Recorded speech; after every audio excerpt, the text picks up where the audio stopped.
my first mistake was? My first mistake was believing all women when I was young. Nah, I'm lying. I never believe all women. But anywho, what's going on, y'all? What's going on? What's going on? Another episode of Foreign Insight Podcast with your host, Maddox, man. Let's get straight into this, man. I don't want to get too far back, but how many people remember the Duke Lacrosse scandal when a black woman lied on 3 lacrosse white players? The reason why I bring up their race is because at the time they were screaming the white kids were racist and they raped the woman, X, Y, and Z, believed the woman automatically. Why would she lie like that? And kind of find out it was a lie. Even one of the other strippers said that never happened, and people ignored that she said this. Who also was a black woman, right? So let me play y'all an old video that happened a couple years ago. Well, years ago. The North Carolina woman who falsely accused 3 Duke University lacrosse players of rape is in serious trouble with the law. Crystal Mangum may soon be facing murder charges in the death of her boyfriend. Kevin Holmes has that story. Family members say 46-year-old Reginald Day died Wednesday evening. He's the man Crystal Mangum is accused of stabbing earlier in the month with a kitchen knife. Police have released that 911 call. In it, Day's nephew calls out Mangum as the person responsible. My uncle just got stabbed by his girlfriend, and it's near his lung. According to search warrants, Day told police Mangum stabbed him and took his money. Now family members say he's dead. It was just last year she was charged with assaulting another boyfriend she previously lived with. This is also the same Crystal Mangum who falsely accused 3 Duke lacrosse players of rape in 2006. Mangum is currently charged with assault with a deadly weapon with intent to kill. Wow. Y'all remember that lady, right? And I remember going around my neighborhood, and I kept saying from back then, let's wait until the facts come out. I was shamed, disrespected by a black woman, calling me a sellout because I didn't automatically believe her. I said, let's wait until the facts come out because she could be lying or she could be telling the truth. Kind of find out she was lying and that she had a history of beating on men and even unaliving the black men. And then women came out and said, but you don't know what he did to her. What? They're all trying to find a reason to justify degenerate or evil behavior. Right? So now these boys' lives was ruined. Right? 3 boys' lives was ruined behind this fake rape allegation. It never happened. Ruined. Once again, I always say these allegations is like AIDS. It stick with you for life. Right? And this Me Too movement was for a good cause, but now anybody could just hop on the Me Too movement, and I'll blame the women for that.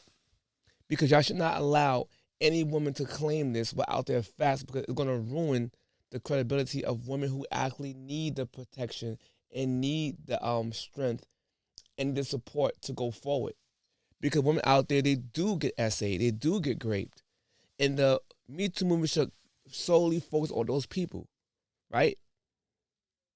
Because when you have lies in the mix, it hurts the real victims of the past and the future. That's what happens. So I was shamed because I didn't believe her automatically. So 3 white men's lives are ruined. And she took a black man's life away from him. So in total, 4 men's lives that we know of is forever ruined and 1 is lost. But wait, we have a confession also. Let's wait. Let's wait for a second. And this is something that happened recently. Listen to this. Same woman. Same lady confessed that she lied. This just happened recently. Let's take a look at this, right? Same woman who accused the Duke lacrosse team and unalive a black man and robbed him. Let's look. The 2006 Duke Lacrosse rape case, you know that phrase, highlighted how unsupported accusations and blind acceptance by a politically motivated prosecutor and media pressure could create a nationwide firestorm. The 3 young men accused of the rape had their lives turned upside down. They were arrested, indicted, and punished in the court of public opinion. The case was actually later dismissed. And now, almost 20 years later, their accuser says she lied about the whole thing. Steve Harrigan is live in Atlanta with more details. Steve. That's right. This admission certainly is a long time coming.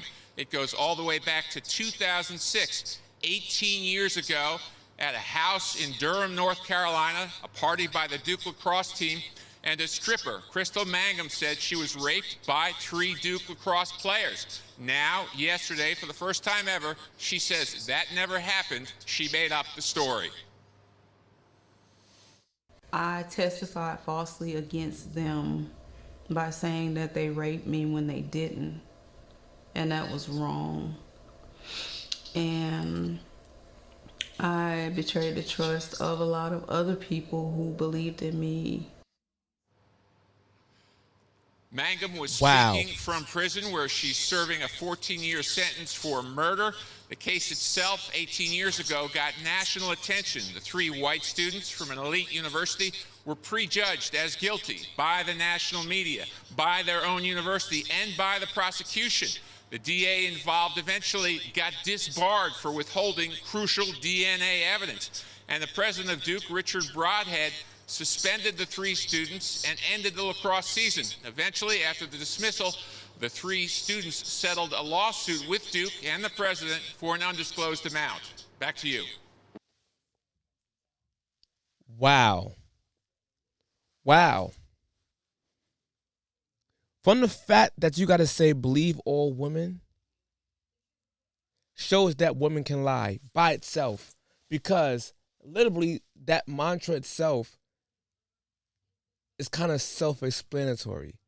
You shouldn't have to say believe all women if she's telling the truth. Or the women are known to tell the truth, you shouldn't say believe all women. The fact that you made it up shows that women lie. Let's be honest. But this right here, she admitted that she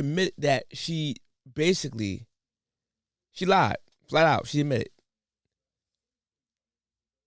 But here's the question: do you think they would have gave her jail time if she wasn't already arrested from the murder? They should add on more time to her sentence, because you ruined other 3. You unalived 1 man, literally, but you unalived 3 other men's character for life. Their character is unalived by the public. And you get no real punishment for that? This is BS, man. I want to curse, but I can't. I'm trying to be a changed man. You feel me? This is straight wickedness, man. Now, to my black woman out there, don't get mad at me because our black sister lied.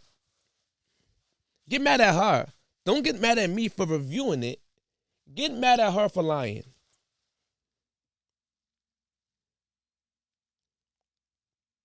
You know how many black men go through the same thing? Even Jay-Z. Let's be honest. Jay-Z, he's getting accused of rape by an autistic woman,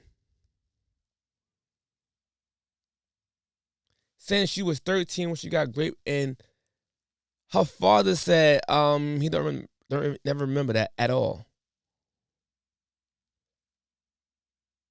Right? She clearly had a bunch of lies in her story. But all the black women out there, not all, I'll take that one back, but a lot of black women just automatically say, yup, Jay-Z is wrong. He did it automatically. What? And this is why women keep lying. They know that women is going to support them automatically, which is wrong. And I hope Jay-Z take actions on that lady. I don't care if she got autism.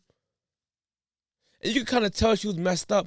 Shout out to my man Anton Daniels, who pointed out that she had mad paint in the back in the background of her video. She had mad paint on the wall. Come on, man. Anyway, it's not about her right now, but my point is the false allegations of grape.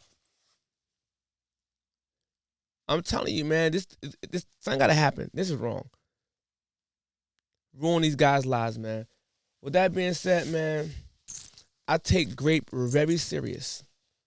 For the people out there who actually got graped or essayed, right, against your will, my thoughts and prayers goes out to you. You deserve justice. But the same thing happens to the other way around. For the men out there who was wrongly accused and prosecuted, my prayers go out to you. My prayers go out to you, man. So my prayers go out to the victims of rape and the victims of fake rape allegations. Because both are for life. Both are trauma. Both. I always encourage women, if you get raped, please, I know it's hard to say this for people who didn't get raped, but if you got raped in your life, please do not take a shower instantly. And your first reaction is to take a shower because it's gross and you're nasty. I get all that. But don't take a shower. Go straight to the precinct or the hospital, however they do it. I don't know the direct order, if it's the hospital or the precinct or the hospital. You do it and get the rape kit and get the DNA for proof. Once you have the proof, that guy can't run for long. Report it ASAP. I know it's traumatizing. And I'm talking about grown women who get raped or teenagers. Little children, I understand. They might live with the person. They might be scared. Those people, I totally understand. But the women out there, if you get raped from people like this, man, please do that. Because you can save other females' lives. And get this creep-ass nigga off the street. I know it's easier said than done. But you have to learn it, man. You have to report these stories ASAP with DNA so you can prosecute and convict these people, man. If you leave it to me, I think rapists should get death penalty. That's just me, though. I probably a little too extreme on that one, but that's how I feel. With that being said, man, salute to y'all, man. Have a good night, man. And tune in tomorrow when I show y'all how to dissect a roach and sew it back together. All right, y'all. Later. That's gross. I'm sorry. Don't. No, sorry.